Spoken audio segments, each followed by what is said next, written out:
स्वागत है आप सभी का हमारे साथ हमारी एक और नई क्लास के अंदर। इस क्लास के अंदर पढ़ेंगे चैप्टर नंबर 4। अपना चैप्टर नंबर 3 कंप्लीट हो चुका है। आज हम चैप्टर नंबर 4 का इंट्रोडक्शन पढ़ने वाले हैं इस क्लास के अंदर। तो अब हम अपनी शुरुआत करते हैं इंट्रोडक्शन की बेसिक तरीके से।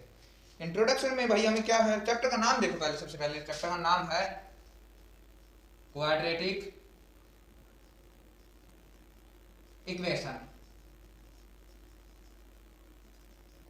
ये है चैप्टर का नाम। चैप्टर नंबर कौन सा है? 4। अच्छे से समझ में आ गया। पहला पॉइंट, जो क्वाड्रेटिक इक्वेशन है वो एक पोलिनोमियल की पोलिनोमियल इक्वेशन है, सॉरी वो इक्वेशन है, ठीक है ना। ये इक्वेशन है किसके अंदर? सिंगल वेरिएबल x के चलेगी। x ले लो, y ले लो, कुछ भी ले सकते हो, मेनली x के अंदर ही चलती है। और ये it is an algebraic equation with degree 2, ठीक है ना। एन अलजेब्रिक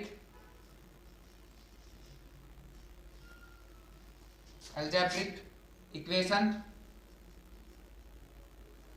विद डिग्री 2 के साथ, डिग्री 2 के साथ है, ठीक है। ये आ गया होगा आपको पॉइंट अच्छे से समझ में। क्वाड्रेटिक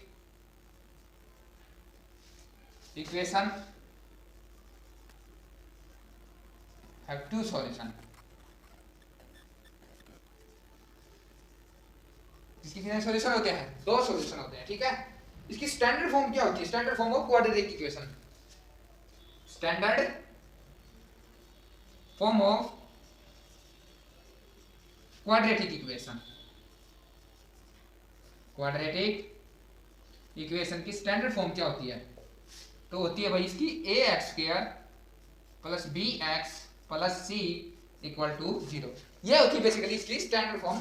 तो आई होप आपको दोनों तरीके, दोनों ये तीनों की तीनों डेफिनेशन इसकी जो क्वाड्रेटिक इक्वेशन क्या होती है और इसकी स्टैंडर्ड फॉर्म आई होप आपको अच्छे से समझ में आ गई होगी। तो भाई इसके मेथड कितने to solve the quadratic equation के मेथड कितने हैं इसको सोल्व करने के, ठीक है। मेथड कितने हैं? बेसिकली इसके मेथड हैं 2। कौन कौन से? फैक्टराइजेशन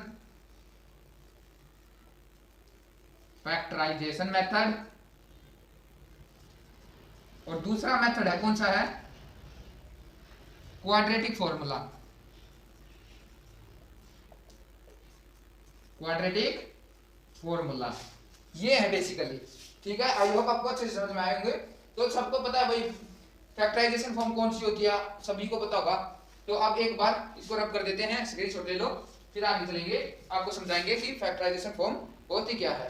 तो इसको एक बार, ये है सबसे पहले इक्वेशन। जो बेसिकली स्टैंडर्ड फॉर्म क्या होती है क्वाड्रेटिक इक्वेशन की? ax² plus bx plus c equal to 0। तो क्वाड्रेटिक फॉर्मूला कहता क्या है? d किसके इक्वल है?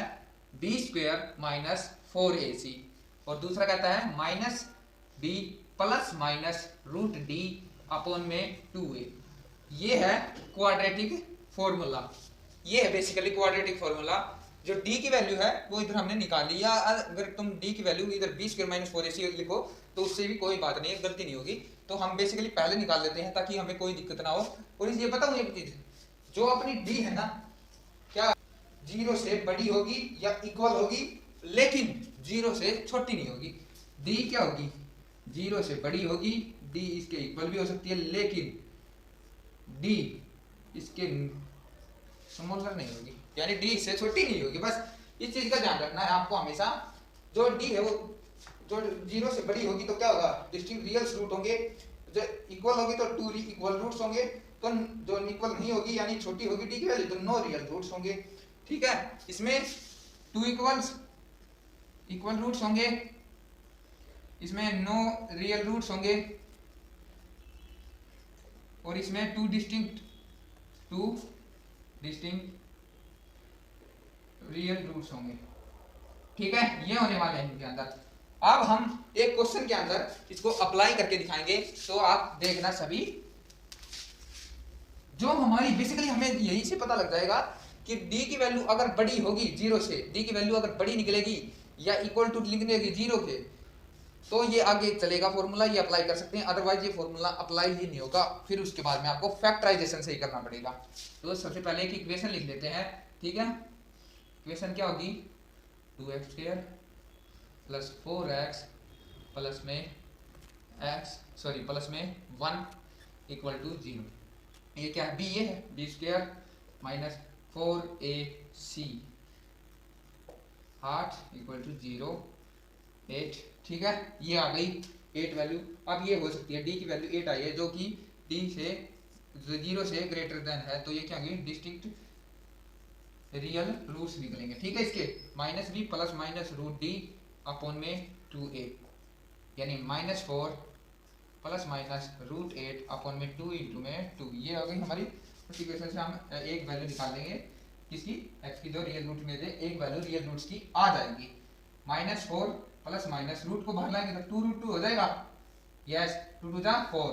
अब देखो एक बार प्लस कर लेना इधर, एक बार माइनस, तो सबसे पहले एक बार माइनस वाला कर लेंगे और एक बार प्लस वाला। -4 और -2 कितना हो जाएगा, -6√2 अपॉन में 4, ठीक है, 2 3 जा 6, -3√2 अपॉन में 2, ये आ गई है, एक हमारा रियल रूट आ गया। और एक क्या आएगा, अब इसकी जगह प्लस का रख लो, 2√2 अपॉन में 4 -2√2, आई बात समझ में, क्या कर रहा हूं, अपॉन में 4, तो क्या गई, दूसरा क्या आया -√2 अपॉन में 2, एक ये आ गई, एक ये आ गई, ठीक है। ये हो गया हमारा जो कौन सा मेथड है, ये हमारा क्वाड्रेटिक फॉर्मूला है, क्वाड्रेटिक मेथड।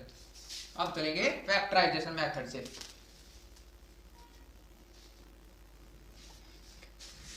देख सकते हो भाई फैक्टराइजेशन मेथड, कौन सा, second method factorisation, factorisation method.